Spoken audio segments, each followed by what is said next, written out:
Hi friends, ಎಲ್ಲರಿಗೂ ನಮಸ್ಕಾರ. Welcome to ಸಂತೃಪ್ತಿ ಕಿಚನ್.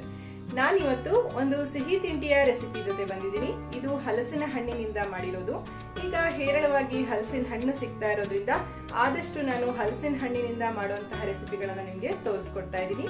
ಇದು ಹಲಸಿನ ಹಣ್ಣಿನ ಗೆಣಸಲೆ ಮತ್ತು ಹಲಸಿನ ಹಣ್ಣಿನ ಕಡುಬು. ಇದಕ್ಕೆ ಜಸ್ಟ್ ಅಕ್ಕಿ, ಬೆಲ್ಲ, ಹಲಸಿನ ಹಣ್ಣು ಇದ್ರೆ ಸಾಕು. ಆರಾಮ್ಸೆ ಇದನ್ನ ಈಸಿಯಾಗಿ ಮಾಡ್ಕೊಳ್ಬಹುದು. ತಿನ್ನೋದಕ್ಕೆ ತುಂಬಾ ರುಚಿಯಾಗಿರುತ್ತೆ. ಈ ಹಲಸಿನ ಹಣ್ಣಿನ ಸೀಸನ್ ಅಲ್ಲಿ ಖಂಡಿತ ನೀವು ಇದನ್ನ ಟ್ರೈ ಮಾಡಿ ನೋಡಿ. ಈ ಹಲಸಿನ ಹಣ್ಣಿನ ಗೆಣಸಲೆ ಮತ್ತೆ ಕಡುಬನ್ನ ನಾನು ಯಾವ ರೀತಿ ಮಾಡಿದೀನಿ ಅಂತ ನೋಡ್ಕೊಂಡು ಬರೋಣ ಬನ್ನಿ. ನಾನು ಮಾಡಿರೋಂಥದ್ದು ಇವತ್ತು ಹಲಸಿನ ಹಣ್ಣಿನ ಗೆಣಸಲೆ ಮತ್ತು ಹಲಸಿನ ಹಣ್ಣಿನ ಕಡುಬು. ಎರಡೂ ಖಾದ್ಯಗಳನ್ನು ನಾನು ಒಂದೇ ವಿಡಿಯೋದಲ್ಲಿ ನಿಮಗೆ ತೋರಿಸ್ಕೊಡ್ತಾ ಇದ್ದೀನಿ. ಆಲ್ರೆಡಿ ನಾನು ಹಲಸಿನ ಹಣ್ಣಿನ ಇಡ್ಲಿ, ಹಲಸಿನ ಹಣ್ಣಿನ ಬನ್ಸು ಎಲ್ಲದನ್ನು ತೋರಿಸಿದ್ದೀನಿ. ಯಾರೆಲ್ಲ ನೋಡಿಲ್ವೋ ದಯವಿಟ್ಟು ಅದನ್ನು ಚೆಕ್ ಮಾಡ್ಕೊಳ್ಳಿ. ಹೇರಳವಾಗಿ ಹಲಸಿನ ಹಣ್ಣು ಸಿಗುವಂಥ ಟೈಮ್ನಲ್ಲಿ ಈ ಖಾದ್ಯವನ್ನು ಖಂಡಿತ ನೀವು ಟ್ರೈ ಮಾಡಿ ನೋಡಿ. ಇದು ತುಂಬ ರುಚಿಯಾಗಿ ಇರುತ್ತೆ. ಇದೊಂದು ಸೀಸನಲ್ ಫುಡ್ ಆಗಿರೋದ್ರಿಂದ ಹಲಸಿನ ಹಣ್ಣಿನ ಸೀಸನಲ್ಲೇ ನಾವು ಇದನ್ನು ಟ್ರೈ ಮಾಡಬೇಕಾಗತ್ತೆ. ಇದನ್ನು ನೋಡೋದಕ್ಕೂ ಮುಂಚೆ ಪ್ಲೀಸ್ ನನ್ನ ಚಾನಲ್ನ ಸಬ್ಸ್ಕ್ರೈಬ್ ಮಾಡಿ, ಪಕ್ಕದಲ್ಲಿರೋ ಬೆಲ್ ಐಕಾನ್ನ ಕ್ಲಿಕ್ ಮಾಡಿ. ನೋಡಿ, ನಾನಿಲ್ಲಿ 2 ಲೋಟದಷ್ಟು ಅಕ್ಕಿಯನ್ನು ನೆನೆಸಿಟ್ಕೊಂಡಿದ್ದೀನಿ. ನೀವಿಲ್ಲಿ ದೋಸೆ ಅಕ್ಕಿನಾದರೂ ತೊಗೊಳ್ಬೋದು ಅಥವಾ ಊಟದ ಅಕ್ಕಿನಾದರೂ ತೊಗೊಳ್ಬೋದು. ಅಕ್ಕಿ ಚೆನ್ನಾಗಿ ಒಂದು 2 ಗಂಟೆಗಳ ಕಾಲ ಚೆನ್ನಾಗಿ ನೆಂದಿರಬೇಕು. ನೋಡಿ, ಅಕ್ಕಿ ಚೆನ್ನಾಗಿ ನೆಂದಿದೆ. ಈಗ ಅದಕ್ಕೆ ನಾನು 1 ಕಪ್ನಷ್ಟು ಬೆಲ್ಲವನ್ನು ತೊಗೊಂಡಿದ್ದೀನಿ. ಆ್ಯಸ್ ಯೂಶುವಲ್ ನಾನು ಜೋನಿ ಬೆಲ್ಲವನ್ನು ತೊಗೊಂಡಿದ್ದೀನಿ. ಹಾಗೆ 1 ಕಪ್ನಷ್ಟು ಹಲಸಿನ ಹಣ್ಣಿನ ಹೋಳುಗಳನ್ನು ತೊಗೊಂಡಿದ್ದೀನಿ. ಹಲಸಿನ ಹಣ್ಣನ್ನು ಚೆನ್ನಾಗಿ ಇಲ್ಲಿ ಸಣ್ಣದಾಗಿ ಹೆಚ್ಚಿಟ್ಕೊಂಡಿದ್ದೀನಿ.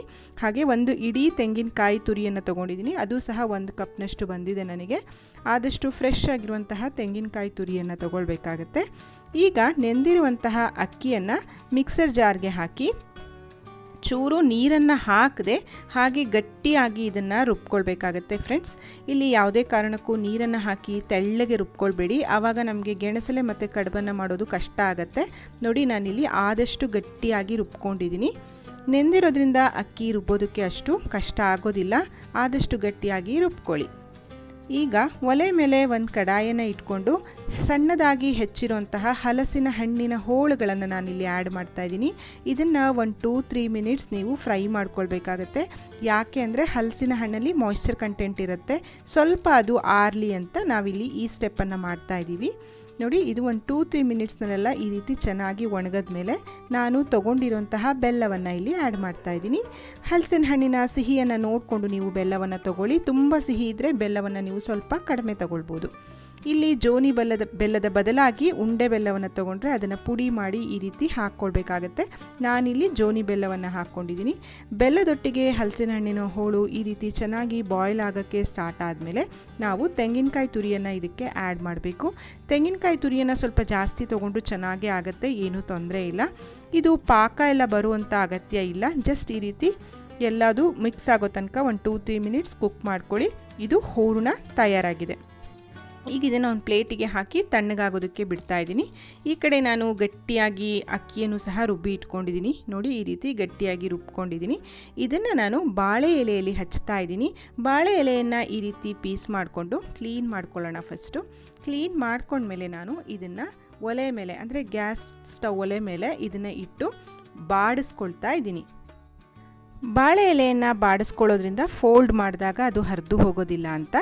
ಈಗ ನಾನು ಬಾಳೆ ಎಲೆಯನ್ನು ಬಾಡಿಸ್ಕೊಂಡ್ಮೇಲೆ ಗಟ್ಟಿಯಾಗಿ ರುಬ್ಬಿರುವಂತಹ ಅಕ್ಕಿ ಹಿಟ್ಟಿಗೆ ಹೂರಣವನ್ನು ಮಿಕ್ಸ್ ಮಾಡ್ತಾ ಇದ್ದೀನಿ. ಅಂದರೆ ಹಲಸಿನ ಹಣ್ಣಿನ ಹೋಳು ಮತ್ತು ಬೆಲ್ಲ, ತೆಂಗಿನಕಾಯಿ ತುರಿ ಏನು ಹಾಕಿರ್ತೀವಿ ನೋಡಿ, ಅದನ್ನು ಮಿಕ್ಸ್ ಮಾಡಿ ಅದಕ್ಕೆ ಸ್ವಲ್ಪ ರುಚಿಗೆ ತಕ್ಕಷ್ಟು ಉಪ್ಪನ್ನು ಹಾಕಿಬಿಟ್ಟು ಚೆನ್ನಾಗಿ ಇದನ್ನು ಮಿಕ್ಸ್ ಮಾಡ್ಕೊಳ್ತಾ ಇದ್ದೀನಿ. ನೋಡಿ, ಇದು ಮಿಕ್ಸ್ ಮಾಡಿಕೊಂಡ್ರೂ ಸಹ ಇದಿಷ್ಟು ಗಟ್ಟಿಯಾಗಿ ನಾನು ರುಬ್ಕೊಂಡಿರೋದ್ರಿಂದ ಗಟ್ಟಿಯಾಗೇ ಇದೆ, ತೆಳ್ಳಗಾಗಿಲ್ಲ. ಈಗ ಬಾಡಿಸ್ಕೊಂಡಿರುವಂತಹ ಬಾಳೆ ಎಲೆ ಮೇಲೆ ಇದನ್ನು ತೆಳ್ಳಗೆ ಹಚ್ಕೊಳ್ಬೇಕಾಗತ್ತೆ. ಆದಷ್ಟು ತೆಳ್ಳಗೆ ಇದನ್ನು ಸ್ಪ್ರೆಡ್ ಮಾಡ್ಕೊಳ್ಳಿ. ಕಡುಬು ತುಂಬ ದಪ್ಪ ದಪ್ಪ ಆಗಿಬಿಟ್ರೆ ಅದು ತಿನ್ನೋದಕ್ಕೆ ಚೆನ್ನಾಗಿರೋದಿಲ್ಲ. ಹಾಗಾಗಿ ತೆಳ್ಳಗೆ ಮಿಕ್ಸ್ ಮಾಡ್ಕೊಳ್ಳೋಣ. ನೋಡಿ, ಇದನ್ನು ಆ ತುದಿಯಿಂದ ಈ ತುದಿ, ಈ ತುದಿಯಿಂದ ಈ ತುದಿಗೆ ಫೋಲ್ಡ್ ಮಾಡಿ ಆ ಕಡೆ ಈ ಕಡೆ ಫೋಲ್ಡ್ ಮಾಡಿಬಿಡಬೇಕು. ನಾನು ಮತ್ತೊಮ್ಮೆ ನಿಮಗೆ ಇದನ್ನು ತೋರಿಸ್ತೀನಿ. ನೋಡಿ, ಇದನ್ನು ಈ ರೀತಿಯಾಗಿ ಹಚ್ಕೊಂಡ್ಮೇಲೆ ಫೋಲ್ಡ್ ಮಾಡುವಂತಹ ವಿಧಾನ.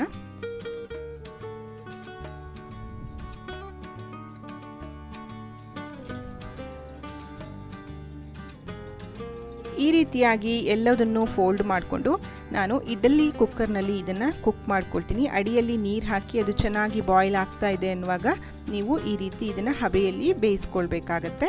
ನಿಮ್ಮ ಹತ್ರ ಇದಿಲ್ಲ ಅಂತಂದರೆ ನೀವು ಕುಕ್ಕರ್ನಲ್ಲಿ ಸಹ ಕುಕ್ ಮಾಡ್ಬೋದು. ಈಗ ಹೂರಣದಲ್ಲಿ ಅರ್ಧ ಭಾಗವನ್ನು ಎತ್ತಿಟ್ಕೊಂಡಿದ್ದೆ. ಆ ಹೂರಣಕ್ಕೆ ಮತ್ತೆ ಇನ್ನೊಂದು ಸ್ವಲ್ಪ ತೆಂಗಿನಕಾಯಿ ಸುಳಿಯನ್ನು ಅಂದರೆ ತೆಂಗಿನಕಾಯಿ ತುರಿಯನ್ನು ಸೇರಿಸ್ಬಿಟ್ಟು ಮಿಕ್ಸ್ ಮಾಡಿಕೊಂಡು ಈಗ ಗಟ್ಟಿಯಾಗಿ ರುಬ್ಕೊಂಡಿರೋಂತಹ ಅಕ್ಕಿಯ ಹಿಟ್ಟನ್ನು ಬಾಳೆ ಎಲೆಯ ಮೇಲೆ ಈ ರೀತಿ ದೋಸೆ ಥರ ಅಂದರೆ ಹಚ್ತಾ ಇದ್ದೀನಿ. ಆದಷ್ಟು ಇದನ್ನು ಸಹ ತೆಳ್ಳಗೆ ಹಾಕ್ಕೊಳ್ಳಿ. ಬಾಡಿಸಿರೋಂತಹ ಬಾಳೆ ಎಲೆ ಮೇಲೆ ಅಕ್ಕಿ ಹಿಟ್ಟನ್ನು ಈ ರೀತಿ ತೆಳ್ಳಗೆ ದೋಸೆ ಥರ ಸ್ಪ್ರೆಡ್ ಮಾಡ್ಕೋಬೇಕಾಗತ್ತೆ. ನಂತರ ಈ ರೀತಿ ಹೂರಣ ಏನು ಮಾಡಿಟ್ಕೊಂಡಿರ್ತೀವಿ ಆ ಹೂರಣವನ್ನು ಒಂದು ಸೈಡ್ನಲ್ಲಿ ಹಾಕಿ ಇದನ್ನು ಸಹ ಫೋಲ್ಡ್ ಮಾಡಿ ಬೇಯಿಸ್ಕೊಳ್ಬೇಕು. ಈಗ ನಾನು ಮಾಡ್ತಾ ಇರೋದು ಗೆಣಸಲೆ. ಇದನ್ನು ಕೊಟ್ಟಿಗೆ ಅಂತಲೂ ಹೇಳ್ತಾರೆ, ಗೆಣಸಲೆ ಅಂತಲೂ ಹೇಳ್ತಾರೆ. ಎರಡನ್ನೂ ಸಹ ಇಡ್ಲಿ ಪಾತ್ರೆಯಲ್ಲಿ ಹಾಕಿಬಿಟ್ಟು ನಾನು ಒಂದು 20 ಮಿನಿಟ್ಸ್ ಕುಕ್ ಮಾಡ್ಕೊಳ್ತಾ ಇದ್ದೀನಿ. ಚೆನ್ನಾಗಿ ಕುಕ್ ಆದಮೇಲೆ ಇದನ್ನು ತೆಕ್ಕೊಂಡ್ರೆ ನೋಡಿ, ಹಲಸಿನ ಹಣ್ಣಿನ ಗೆಣಸಲೆ ಮತ್ತು ಹಲಸಿನ ಹಣ್ಣಿನ ಕಡುಬು ಎರಡೂ ಸಹ ತಯಾರಾಗಿದೆ. ತಿನ್ನೋದಕ್ಕೆ ತುಂಬ ರುಚಿಯಾಗಿರುತ್ತೆ ಫ್ರೆಂಡ್ಸ್. ಖಂಡಿತ ಈ ರೆಸಿಪಿಯನ್ನು ನೀವು ಟ್ರೈ ಮಾಡಿ ನೋಡಿ. ತಿನ್ನೋದು ತುಂಬ ರುಚಿಯಾಗಿರುತ್ತೆ, ಹಾಗೆ ಇದು ಮಾಡೋದು ಸಹ ತುಂಬ ಸುಲಭ. ಈ ರೆಸಿಪಿ ನಿಮಗೆ ಇಷ್ಟ ಆಗಿದರೆ ದಯವಿಟ್ಟು ಒಂದು ಲೈಕ್ ಮಾಡಿ, ನಿಮ್ಮ ಫ್ರೆಂಡ್ಸ್ ಆ್ಯಂಡ್ ಫ್ಯಾಮಿಲಿ ಜೊತೆ ಈ ವಿಡಿಯೋವನ್ನು ಶೇರ್ ಮಾಡಿ. ರುಚಿಯಾದ ಅಡುಗೆಗಳಿಗಾಗಿ ಸಂತೃಪ್ತಿ ಕಿಚನ್ನ ನೋಡ್ತಾ ಇರಿ. Thank you for watching.